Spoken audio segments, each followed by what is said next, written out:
And now, an Envision Financial podcast with Luke Smith on Canberra's 2CC.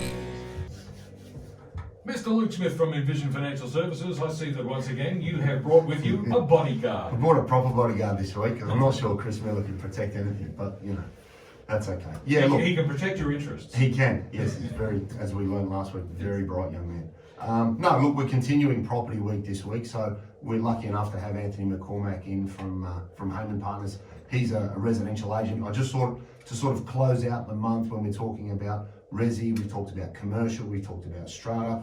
He's going to sort of touch base on where the market's at, what he's seeing, what's happened with interest rates, what sort of yields are people expecting, and really for those that are looking to sell, what could you do to try and sort of make the most of the sale of one of your biggest assets. So it's great that you could come. Thanks for coming in, mate. Really appreciate it. Yeah, look, really appreciate the opportunity. Thanks for having me along. I've never been in that bodyguard role, but we'll see how we get talking about as a real estate agent. You're here to stop Luke from making a fool of himself. That's the real What are you job. talking about? I've been practicing that for years. Mate, we've seen interest rates rise significantly, and there's a lot of talk about, do they get put on pause? Do they go up? Do they potentially come down? What are you seeing at the moment price-wise when it comes to sort of resi property? Yeah, look, what we've seen is that really big difference from a big sort of move in the market, a bit of volatility around that sort of July to December period last year. The whole of this year, it's really settled down. So people have they know what they can borrow now. So we've actually seen them settle down, the buyer pool settle down, and they're just getting on with it. So even if we have another couple, I don't think it's going to impact on prices too much. Yeah, look, I think that's what I sort of see people come in, and I get exposed to the level of debt people are carrying, and then what have I bought in relation to either my residential property or investment property as part of a retirement portfolio. Are there parts of the market that have been stronger than others, or is it really just a case of, like most things, the house in the street in the suburb, and the quality of individual properties? Yeah, look, it's been reasonably consistent across the board. So there's been no real standout, whether it's first home buyers or downsizers, people sort of upsizing, downsizing, right sizing. It's been pretty consistent across the board. So a lot of the first home buyers have adjusted their sites in terms of what they can now afford. And as I said, they're just sort of, what they could borrow last year, they can't borrow this year. So they've just adjusted their sites to where they can afford. And that's pretty much the same right through the market. Yeah, look, and I think that's a very valid point for listeners, in that when we consider going to buy something and you want to say, well, how much can I borrow? And it's one of the first sort of leading questions that I get faced with. When people borrowed last year, the bank would give it to you at 2%, but they'd service you at 5%. Well, we've seen interest rates rise that much now that they're going to give it to you at 6%, but service you at 9%. And that's a really important point that people need to keep in mind if they're looking to refinance, or if they're looking to move in or purchase another property, is what you could get last year. There's a very good chance that you can't get it now. Is there much movement? Well, actually, let me ask you something else. You used the term first home buyers bracket. What is that now? Because the number must be ridiculous. Well, look, we were surprised through the pandemic and the boom that so many first home buyers were coming to us with $1 million or 1.2 to spend. I was going, wow, that's super, that's incredible. But look, now it's kind of anywhere between that sort of 600 to $1 million is about where that sits for the majority of first home buyers. And in that space, are people looking to try and buy that completed home, or is it still I'm going to buy this and then try and reno something to get an uplift in value? It's a real mix again. Like what we found with again COVID and the supply chains and being prices going up for materials and also labour costs, a lot of people have shied away from that. So we've actually seen a real increase in demand and premium prices for the finished product. Yeah, and I think that's another one that everybody's waiting for the steel cost to go down, the wood price to go down, the coal bond price to go down, but that term sticky inflation really seems to be hanging around. And we saw just this week, with a reduction in inflation, there's a pause potentially in the next rate rise, but I think people need to be considering one or two could occur until the government get things down to that preferred 2 to 3%, which will probably take through the best part of next year. When people are looking to buy things, what sort of yields are people picking up residential property on at the moment? In Canberra, we're still pretty consistent around that 4%. We've come off being the most expensive city to rent a home or property 12 months ago. So we've actually come off a very, very high level in the last quarter. So we're actually seeing the yield's still pretty strong, 4%. That's kind of, been in line with a bit of reduction in home values as well. Mm-hmm. Our occupancy rate has gone up a little bit too, so it's now sitting at 2%. Our vacancy rate. So it's sitting now at 2%, which is higher than what it has been. But as I said, a few things have changed. Obviously, in the city, less people sort of coming into the city with work. So I think that's what's driving that at the moment. But I think as we settle back into some normal patterns, I think all that will settle down again. And in relation to the unit market, we're definitely short of a unit. We've been short of a unit in the ACT for never. And you've only got to drive down Northbourne to see all of the, the construction that's underway. Is there a lot of take up for that unit living, for that younger market that traditionally wanted to be closer to the clubs and the food, and is that still strong? Yeah, definitely, and particularly around that Woden area, like it's had it, and all the town centres really, they've had a significant lift in that higher density housing, which the young guys really like that, and I think it gets them into the market. Like people talk about affordable housing, we've seen a big shift of that first home buyer bracket go into those kind of properties to get into the market.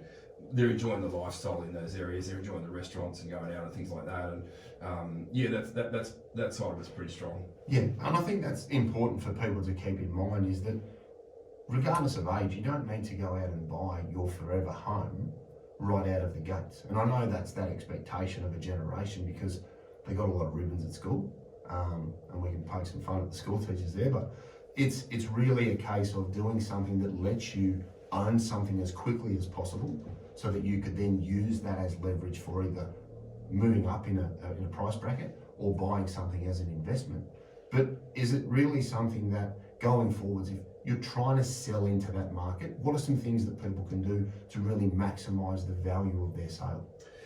Yeah, look, that doesn't change too much in any market either. So it's the normal things like presentation. We often talk about a return on investment around that in that space, and usually the things that give us that best return are paint, flooring, and also styling. So selling that dream to these young guys as to how they can live in these properties, or any property actually, is really important to the consumer. But that's tacked on to a really good marketing package and things like that. So that doesn't change in any market really. It's just having that good clean property presented well, and you're going to get buyers that'll be all over it. That's a good one. The styling side of things. So is that a case of I'm going to have my unit that may be vacant filled with furniture, and how does that sort of work? Is that a pay per chair? Is that a pay per time? Is that paid prior to sale? How does that styling environment work? It's usually a 5-week contract, so it goes in pretty much a couple of days before we start the marketing. So it might go in on a Tuesday, photos the same day, property goes live Thursday, open Saturday. So it's very quick. It's an intense period there where the styling comes in, there for 5 weeks, in and out. And the average days on market for us at the moment are sitting back around that sort of 25. So that it's really done in that period. Okay. Yeah. And is that something that you organise as the real estate agent, or is that something that the owner has to go and engage a stylist for? Who sort of picks that? Look, it can be done by either. Personally, our team does that because we've got a good relationship with several suppliers. So we like to we just know what we're going to get in terms of that consistent product. One other thing at the moment, which has been quite interesting, which we've come across this year, is some of the Airbnb guys have actually put furniture in, and we've kept marketing the property. So they just block out a few certain days. They'll furnish it, but it keeps the cash flow going too if you're selling. Have you found there's a lot of demand for, especially rental properties, where people may have not had a full-time tenant and gone into that Airbnb space as more of a short-term thing?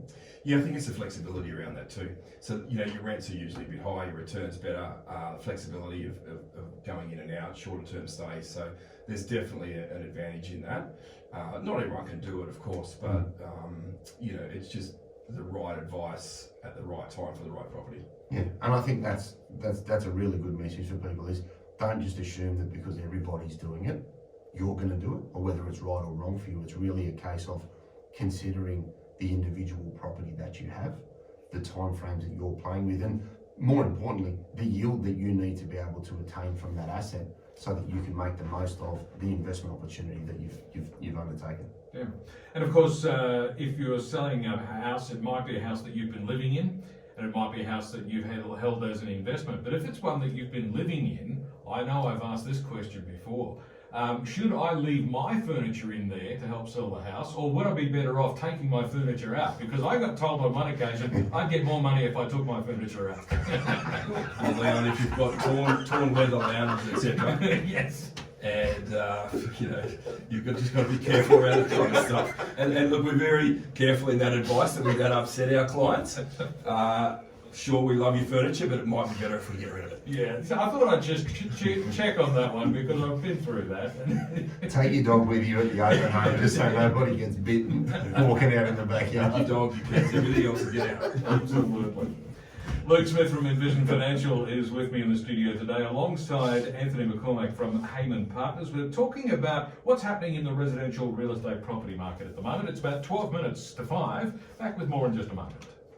8 minutes to 5 on 2CC, and Luke Smith from Envision Financial is with me in the studio, and once again he's brought with him a bodyguard. Today's special guest is Anthony McCormack from Haymen Partners Real Estate. We're talking about what's going on in the residential real estate property market at the moment. So Anthony, what are the key things to remember when buying and selling in the current environment? So when buying, look, obviously it's really important to do your research and to do plenty of it. Like it's a very big decision. It's a lot of money out there. So essentially, just be really research well and try and link with an agent that you can trust that's going to give you the right information. I think that's really important. And when you say research, I think people overlook the vital importance of building a pest and also the process. Get a good conveyancing lawyer in.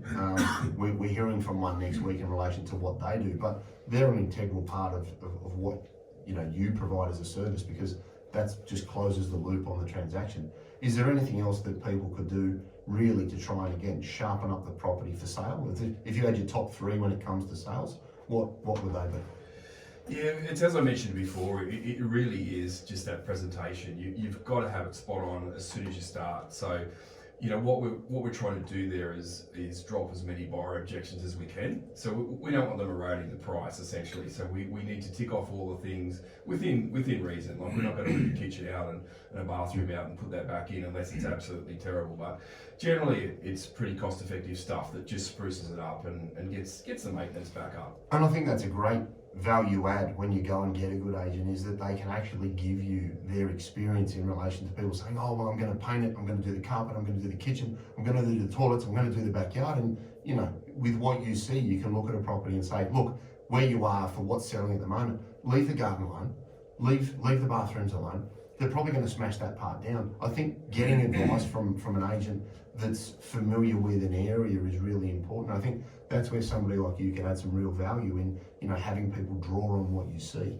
Yeah, and look, not every agent does that either. Like, I think being around for a while, I think having that experience is essential to getting the right dollars out at the end. So, sometimes people will go for a cheaper fee or an agent that's less experienced, but really that experience is what you get. You get that right advice, which essentially is, around the presentation, the marketing, and the strategy right throughout the sale. So they're really important to get you the right result. Yeah, look, I think those last 3 points you've made are really vital that people should keep in mind, and that marketing element and the web and all the Instagram and word of mouth. You'd have a load of people that you're exposed to that potentially you already know people are looking for stuff and go, oh, I've got a property here that actually suit you. So engaging with an agent can really open up that selling market and try and, at the end of the day, get the best price, which is what everybody wants for their property. Yeah, definitely. And look, having a good agent, the good agents actually put a lot of time into that kind of management of their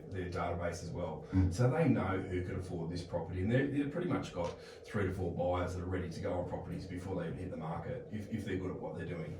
So that, again, that comes back to choosing your agent. So choosing your agent, ask a lot of questions around that, do your research, and go with someone that really is selling a lot of properties. The reason for that, or the benefit to the seller there, is they have access to a lot more buyers. So it's a really important thing to do in terms of research is to work out that the agent's actually selling a few properties and been around for a while. Is that old adage of 80% of the sales are done by 20% of the agents, is that still relatively true with what you see in your game? 100%. Yeah. It's usually 20% of the agents, and usually it's experience, it's the work ethic of those agents that are getting them into that top 20% and top 10% of the country, really. And I think that's where people just need to ask around, because I know I get those sorts of questions all the time, because people want to go to a trusted source for a trusted source. So I think people need to reach out and ask the people that they deal with professionally, because we live in a little village, everybody knows everybody to a large extent, so you can have a better outcome by leveraging on other people's experiences. And I think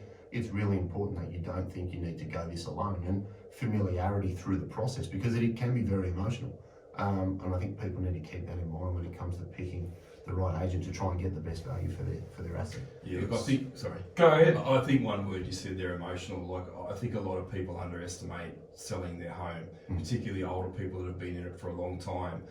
It's a roller coaster in terms of emotions and what's going on, and it can be overwhelming in terms of preparation and actually going through the whole process. So it's really, really important to have an agent that's empathetic to you and also to your situation. They actually understand it, so they can actually then address what you need specifically, rather than just a cookie cutter approach. And that was the exact same thing I was about to leap on. That word emotional. It really is an emotional experience. That's right, absolutely. We're at the end of the day. So, gentlemen, where can listeners get more information? Yeah, so 6260-4749. We've got envisionfinancial.com.au on the internet. We've got the Strategy Stacker. Luke Talks Money on iTunes and Spotify. We've got, as my daughter says, the Tiki Talker, the strategy there, the Strategy Stacker handle, and a lot of the asset allocation and residential property information. It's in Smart Money Strategy, your ultimate guide to financial planning. Dymocks and all good bookstores, including Amazon. Anthony, where can people reach out if they've got any questions? Well, we're based at the Curtin Shops, so we sell up and down the whole city. We're geographically very central, which is great, but in terms of selling, we pretty much sell across the whole city. In terms of my mobile number, 0425 283 588, and email anthony@haymenpartners.com.au. Beautiful. Thank you so much, Anthony McCormack from Haymen Partners and Luke Smith from Envision Financial. And Luke will be back with us again at the same time next Friday afternoon to talk money matters once again, right here on 2CC.